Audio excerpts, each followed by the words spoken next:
जम्मू कश्मीर के पहलगाम में चरमपंथी हमले के बाद भारत और पाकिस्तान के बीच तनाव बढ़ गया है। दक्षिण एशिया की राजनीति पर नजर रखने वाले जानकार भारत की ओर से किसी भी सैन्य कार्रवाई की आशंका से इनकार नहीं कर रहे। हालांकि retired lieutenant general H S Panag ने जल्दबाजी में सैन्य कार्रवाई का फैसला लेने से आगाह किया है। द प्रिंट में लिखे एक लेख में उन्होंने कहा है कि पाकिस्तान परमाणु हथियार संपन्न देश है और भारतीय सेना के सीमित सैन्य कार्रवाई का जवाब देने के लिए उसके पास पर्याप्त पारंपरिक शक्ति है। उन्होंने लिखा, भारत के पास किसी भी क्षेत्र में, चाहे वो मिसाइल हो, ड्रोन या वायुसेना की ताकत हो, इतनी तकनीकी बढ़त नहीं है कि वह बिना किसी नुकसान के जवाबी सर्जिकल स्ट्राइक कर सके। पाकिस्तान के पास जवाब देने की क्षमता है और हमें इसके लिए तैयार रहना चाहिए। आइए समझते हैं कि भारत और पाकिस्तान के पास कितनी सेना है और वो कितनी मजबूत है।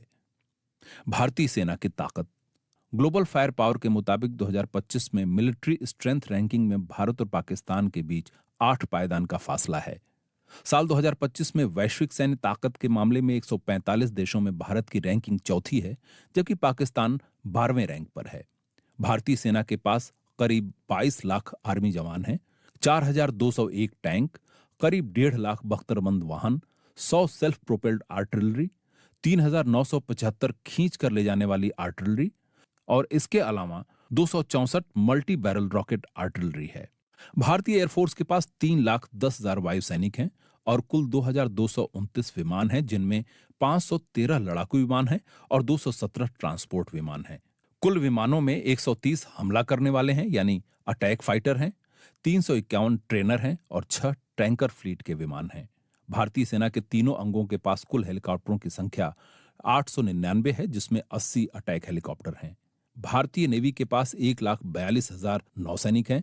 कुल 293 युद्धपोत हैं, जिनमें 2 विमानवाहक पोत, 13 डिस्ट्रॉयर, 14 फ्रिगेट्स, 18 सबमरीन और 18 कॉर्वेट्स युद्धपोत हैं। लॉजिस्टिक्स के तौर पर भारतीय सेना के पास 311 एयरपोर्ट्स हैं, 56 बंदरगाह और 63 लाख किलोमीटर की सड़क और 65,000 किलोमीटर की रेलवे कवरेज है। अब बात करते हैं पाकिस्तानी सेना की ताकत की। ग्लोबल फायर पावर के अनुसार पाकिस्तानी सेना के पास करीब 13,11,000 आर्मी जवान हैं, 1,24,000 नौसैनिक और 78,000 वायुसैनिक हैं। पाकिस्तान के पास कुल 1,399 विमान हैं, जिनमें 328 लड़ाकू विमान हैं, 90 अटैक टाइप के हैं और 64 ट्रांसपोर्ट विमान हैं। इनमें 565 ट्रेनर, 4 टैंकर फ्लीट और 373 हेलीकॉप्टर हैं, जिनमें 57 अटैक हेलीकॉप्टर हैं। इसके अलावा पाकिस्तान के पास 2,627 टैंक हैं, 2,629 खींच कर ले जाने वाली आर्टिलरी और 600 मल्टी बैरल रॉकेट आर्टिलरी है। पाकिस्तान नेवी के पास कुल 121 युद्धपोत हैं, जिनमें 9 फ्रिगेट्स, 9 कॉर्वेट्स, 8 सबमरीन और 69 पेट्रोल वेसल्स हैं। लॉजिस्टिक्स के रूप में इसके पास सिर्फ 3 बंदरगाह हैं, 116 एयरपोर्ट, इसके अलावा 2,64,000 किलोमीटर सड़क और 11,900 किलोमीटर रेलवे कवरेज है। किसके पास कितने परमाणु हथियार? स्वीडन के think tank Stockholm International Peace Research यानी सीपरी की 2024 की रिपोर्ट कहती है कि भारत के पास करीब 172 जबकि पाकिस्तान के पास 170 परमाणु वॉरहेड हैं। हालांकि ये स्पष्ट नहीं है कि दोनों देशों के पास कितने परमाणु वॉरहेड तैनात हैं। ड्रोन्स की संख्या। पिछले साल नवंबर में प्रकाशित बीबीसी उर्दू संवाददाता शकील अख्तर के एक लेख के मुताबिक भारत और पाकिस्तान अपनी ड्रोन्स की संख्या में तेजी से वृद्धि कर रहे हैं। उस समय उन्होंने रक्षा मामलों के विश्लेषक राहुल बेदी से भी बात की थी।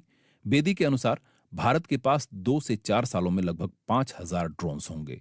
उनके अनुसार वैसे तो पाकिस्तान के पास भारत से कम ड्रोन्स हैं, लेकिन इसके बावजूद पाकिस्तान के पास मौजूदा ड्रोन्स में विभिन्न क्षमताएं हैं और यह 10 से 11 अलग अलग बनावट के हैं। पिछले साल अक्टूबर में भारत ने अमेरिका से $3.5 अरब मूल्य के 31 प्रीडेटर ड्रोन्स खरीदने का समझौता किया था।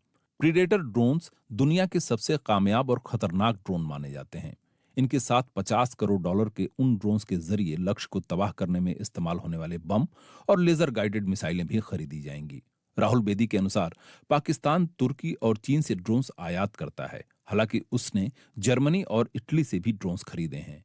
पाकिस्तान ने बर्राक और शाहपर जैसे ड्रोन्स खुद भी बनाए हैं। पाकिस्तान के पास तुर्की के आधुनिक बैराक्तर ड्रोन्स TB2 और एकेंजी हैं, जबकि उसने चीन से वैंगलोंग 2 और CH-4 जैसे ड्रोन्स भी हासिल किए हैं।